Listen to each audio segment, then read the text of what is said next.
Ek lees uit Spreuke 26 verse 17 tot 28.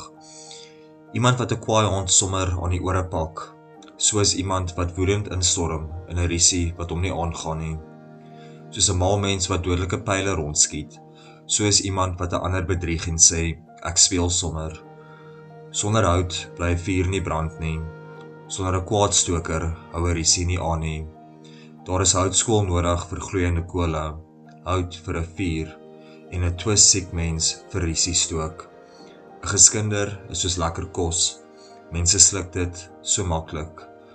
Soos om 'n pot skerp met silwer oor te trek, so is dit om slegte bedoelings agter mooi woorde weg te steek. Iemand kan sy hart verbloem met wat hy sê, maar binne hou hy by sy valsheid. As hy vriendelik praat, moet hom nie glo nie.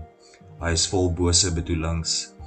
Hy verberg sy haat agter 'n valse skyn, maar van die onheil wat hy gaan doen, sal almal weet. Wie 'n gat vir 'n ander grawe, val self daarin. Die klippe wat hy gooi, sal na hom toe terugkom. 'n Leienaar haat die wat hy seermaak.